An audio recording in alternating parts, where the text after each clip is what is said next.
একটা হাদিস পড়েছি, রাসূলুল্লাহ সাল্লাল্লাহু আলাইহি ওয়াসাল্লাম বলেন সাল্লাল্লাহু আলাইহি ওয়াসাল্লাম যে জাহান্নামে আমাকে মেরাজের রাতে জাহান্নাম দেখানো হয়েছে।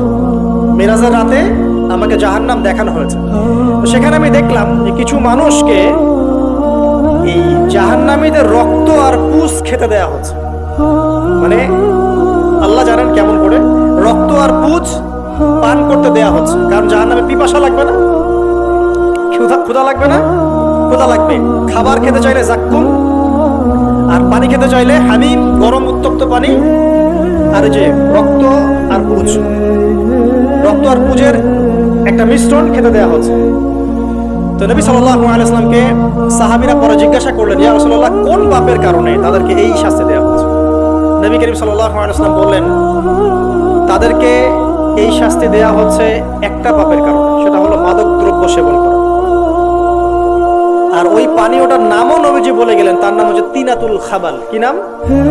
তিনাতুল খাবাল। এই তিনাতুল খাবাল মানে জাহান্নামীদের রক্ত এবং পুজ, এটা খেতে দেয়া হচ্ছে মাদক দ্রব্য সেবনকারীদের জন্য। আল্লাহ রাসূল সাল্লাল্লাহু আলাইহি ওয়াসাল্লাম বলেছেন, কোন ব্যক্তি যদি মাদক সেবন করে তার 40 দিনের নামাজ কবুল হবে না। সে যদি আবার তওবা করে ফিরে আসে, আল্লাহ পাক মাফ করে দিবেন ইনশাআল্লাহ। যদি আবারও মাদক খায়, আবার 40 দিনের নামাজ কবুল হবে না। তারপর যদি আবার তওবা করে, আবার আল্লাহ মাফ করে দিবেন ইনশাআল্লাহ। তারপর যদি আবার মাদক খায়, আবার 40 দিনের নামাজ কবুল হবে না। তারপর যদি আবার তওবা করে, আবার আল্লাহ মাফ করে দিবেন। তারপরে যদি আবার মাদক খায়, তখন আল্লাহ রাব্বুল আলামিন তাকে তিনাতুল খাবাল পান করান। প্রিয় ভাইরা, আপনারা মুসলিম না? আমরা মুসলিম না? মুসলিম যুবকদের সবচেয়ে সেরা অস্ত্র হচ্ছে ঈমান এবং নৈতিকতা। অন্যরা জাহিলিয়াতের স্রোতে ভেসে যাক, মুসলিম তরুণরা কখনো জাহিলিয়াতে যাবে না ইনশাআল্লাহ।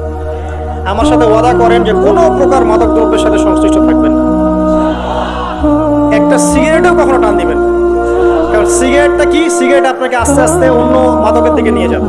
সিগারেট খাওয়া শিখেছিস, এখন গাঁজাও খা। গাঁজা খাওয়া শিখলে এখন ওটা খা, ওটা খা, এই করতে থাকবে। এক পর্যায়ে আপনি এখান থেকে আর বের হতে পারবেন না।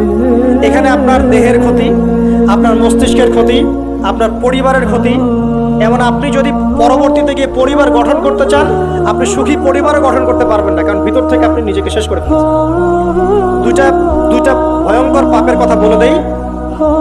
এই দুইটা পাপে যারা আসক্ত হয়ে আছে, তারা তওবা করে ফিরে আসলে পরেও সারা জীবন তাদেরকে এটা সাফার করতে হবে।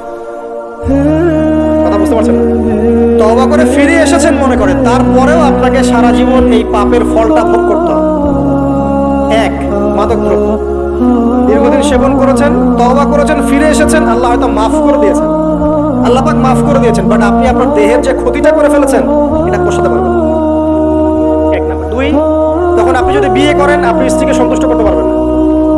হ্যাঁ। দুই নাম্বার হচ্ছে এই যে গোপনে যুবকরা যে পাপটা করে, মাস্টারবেশন, যেটাকে আমরা বলি হস্তমৈথুন, এই পাপ যেসব যুবকরা করছে বা করে, এবং অ্যাভেলেবেল এই পাপটা সবাই করে, কারণ এখন পর্নের যুগ। পর্ন দেখলে তো আর কোনো উপায় নাই, তখন তো এই পথেই যেতে হচ্ছে, নিজের উপরে নিজেকে জুলুম করতে হচ্ছে। যারা হস্তমৈথুনে অভ্যস্ত হয়ে গেছে, এরা যদি তওবা করে ফিরেও আসে, শরীরের যে ক্ষতিটা হয়েছে এটা পূরণ হবে না।